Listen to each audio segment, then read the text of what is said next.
Halo semua, perkenalkan kami dari kelompok 7 akan mempresentasikan hasil kerja kelompok kami terkait dengan materi inflasi.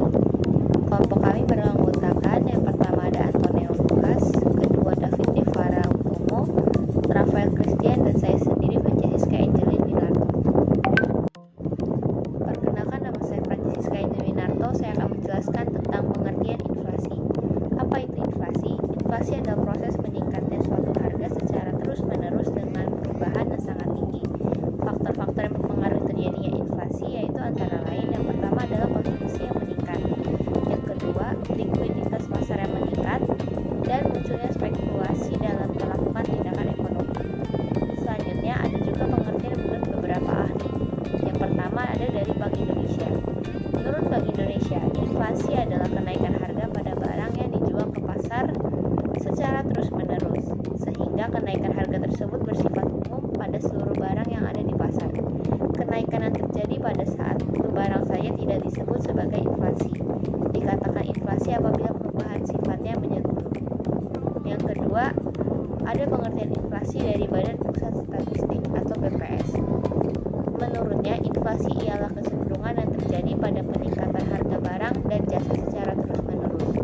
Kenaikan harga tersebut pada umumnya berlangsung dalam jangka waktu yang lama. Tanda yang mungkin dapat dilihat secara langsung ialah apabila barang dan jasa dalam suatu negara mengalami peningkatan secara terus-menerus. Selanjutnya, materi mengenai penyebab inflasi. Ada beberapa hal yang mempengaruhi atau yang menyebabkan terjadinya inflasi. Yang pertama adalah nilai tukar. Jika nilai tukar mata uang menurun, maka nilai uang yang ada pada saat itu akan ikut menurun. Begitu pula sebaliknya, jika nilai tukar mata uang itu naik, maka nilai uang itu pun akan semakin naik dan jumlah edarnya pun semakin banyak apabila nilai tukar menurun. Mengapa? Karena harga jual yang mahal sedangkan akan semakin sedikit beredar jika nilai tukar tidak menurun. Yang kedua ada kenaikan harga. Harga yang naik perlahan secara terus-menerus akan membuat harga barang akan melambung tinggi secara perlahan. Harga yang terus meningkat lebih dari 60%, hal tersebut akan menandakan adanya inflasi, dan inflasi tersebut akan masuk ke dalam tingkat yang parah karena melebihi dari 60% harga yang sebelumnya. Yang ketiga ada defisit transaksi. Suatu negara selalu melakukan transaksi dengan pihak dari luar negeri dengan harapan dapat meningkatkan devisa yang dimiliki oleh negara tersebut. Namun kesalahan prediksi yang dilakukan oleh pihak-pihak yang berspekulasi membuat defisit transaksi terjadi. Ketika defisit ini terjadi secara terus-menerus akan menimbulkan dampak berupa inflasi terhadap harga nilai tukar ataupun nilai barang di dalam negeri. Yang keempat ada utang. Utang luar negeri yang terlalu banyak akan menimbulkan kerugian yang besar bagi negara dan beresiko akan menimbulkan inflasi. Yang kelima ada harga produksi yang meningkat. Input untuk produksi suatu barang akan mengalami peningkatan. Jika peningkatan tersebut berdampak secara luas untuk berbagai produk yang ada di pasar, maka harga produk tersebut membuat peningkatan harga secara umum yaitu juga meningkat. Ketika harga secara umum telah meningkat, itu berarti telah terjadi inflasi.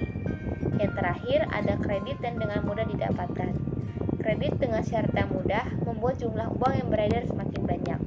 Jumlah uang yang beredar terlalu banyak membuat nilai mata uang turun atau uang tersebut nilai realnya menurun.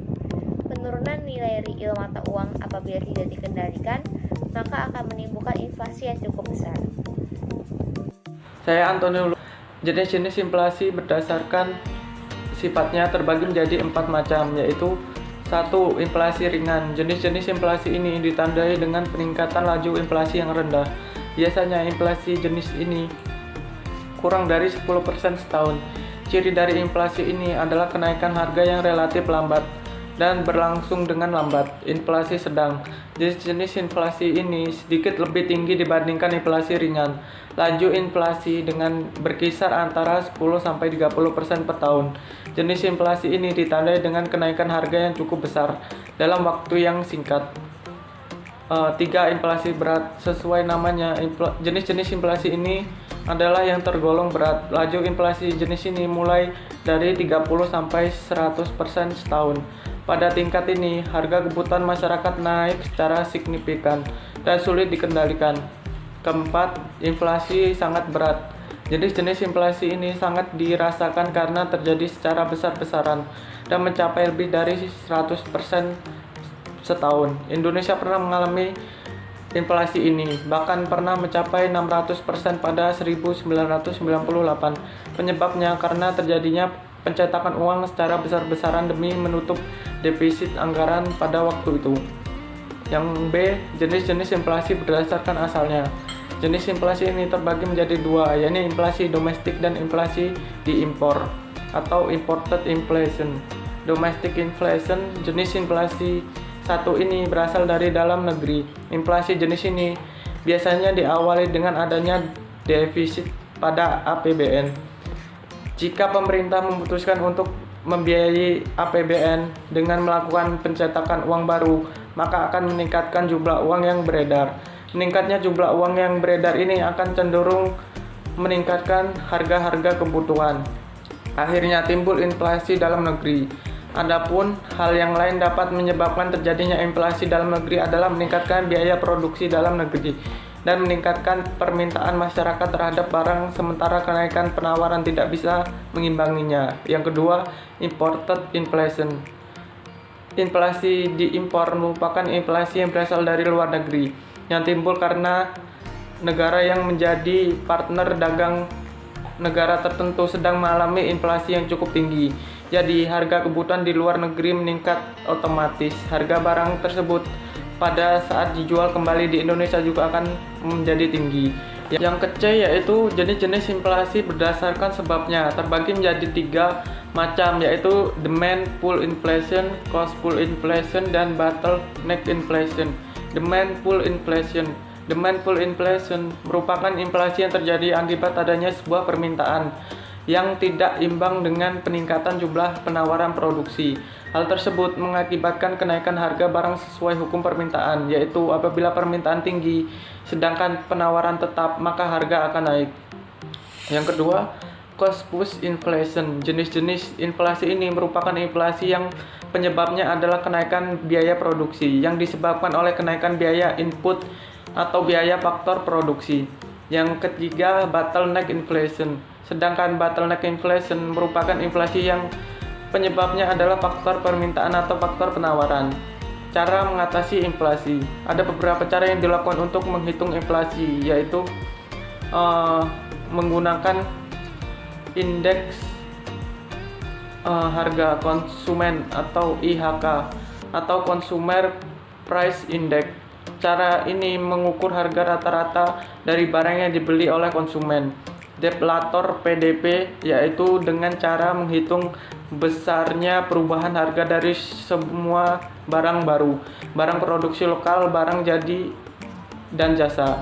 Indeks harga produsen, yaitu indeks yang mengukur harga rata-rata dari barang yang dibutuhkan produsen untuk melakukan produksi. Indeks harga komoditas, yaitu indeks yang mengukur harga dari barang-barang tertentu. Indeks biaya hidup adalah indeks yang mengukur biaya hidup masyarakat atau disebut juga cost living index.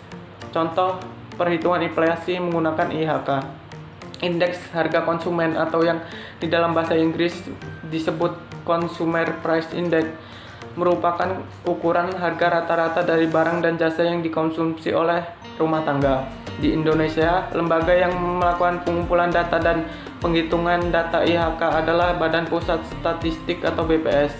Data dari BPS tersebut kemudian digunakan oleh lembaga-lembaga lainnya untuk menghitung inflasi. Salah satu lembaga yang menggunakan data BPS dalam perhitungannya adalah Bank Indonesia. Untuk merumuskan kebijakan terkait moneter, Bank Indonesia banyak menggunakan data dari BPS. Cara menghitung inflasi menggunakan IHK, yaitu dengan rumus IHK yang sekarang dikurang IHK waktu yang lalu dibagi IHK sekarang dikali 100. Sehingga misalkan kita ingin menghitung inflasi harga BBM antara tahun 2008 dan 2017. Harga premium pada tahun 2008 itu sebesar 4.000 per liter. Sedangkan harga premium pada 2017 yaitu sebesar 6.500 per liter. Sehingga perhitungan menjadi 6.500 dikurang 4.000 dibagi 6.500 dikali 100.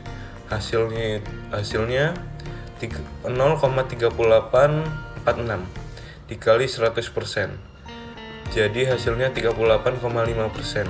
Sehingga dapat disimpulkan bahwa premium mengalami inflasi sebesar 38,5% dari tahun 2008 hingga 2017. Secara rata-rata, premium mengalami kenaikan inflasi sebesar 4,3% per tahun. Sehingga dapat dikatakan bahwa premium mengalami inflasi ringan karena dalam kurang 9 tahun mengalami inflasi tidak lebih dari 10%. Namun, dari segi kemampuan uang terhadap premium jelas menurun. Dengan kata lain, kemampuan uang kita saat ini menurun sebesar 38,5% untuk membeli premium. Bila dibandingkan kemampuan uang kita di tahun 2008 untuk barang yang sama. Dampak inflasi. Inflasi tidak selalu memberikan dampak yang negatif bagi perekonomian kita. Ada beberapa hal positif yang ditimbulkan dari adanya inflasi ini. Berikut ini adalah dampak-dampak inflasi di setiap bidang, yaitu dampak negatif maupun dampak positif. Yang pertama itu ada dampak inflasi bagi pendapatan. Di saat inflasi akan sebagian orang yang terkena dampak baik dan buruk dalam hal pendapatannya. Hal positif ini akan dirasakan oleh pengusaha saat terjadinya inflasi lunak. Mereka akan memperluas kegiatan produksi sehingga dapat meningkatkan perekonomiannya.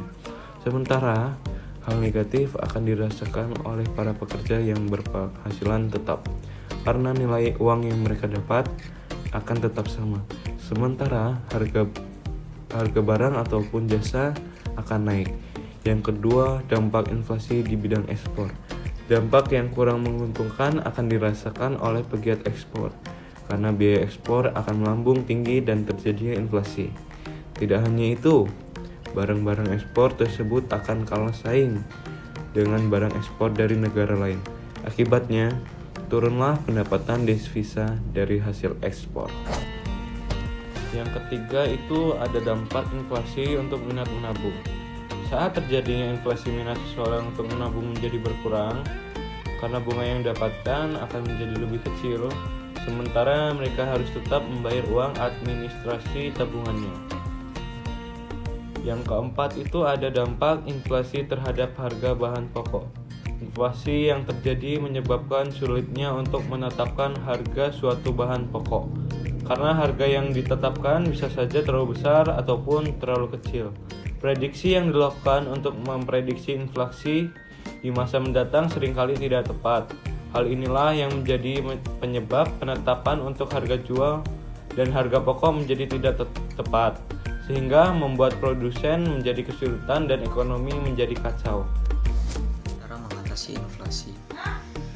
Kebijakan inflasi. Kebijakan fiskal berkaitan dengan penerima dan pengeluaran anggaran pemerintah. Kebijakan yang dilakukan pemerintah untuk mencegah inflasi adalah dengan mengurangi pengeluaran pemerintah, meningkatkan tarif pajak, serta melakukan pinjaman.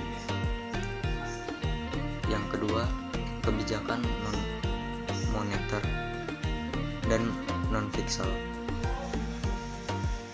Selain kebijakan fiskal dan moneter, cara mengatasi inflasi oleh pemerintah juga dapat dilakukan dengan meningkatkan hasil produksi, mempermudah masuknya barang impor, menstabilkan pendapatan masyarakat, menetapkan harga maksimum, serta melakukan pengawasan distribusi barang. Yang A, menambah hasil produksi. Pemerintah dapat memberikan subsidi atau membuat peraturan untuk mendorong pengusaha-pengusaha yang menjadi lebih produktif sehingga hasil produksinya bisa bertambah.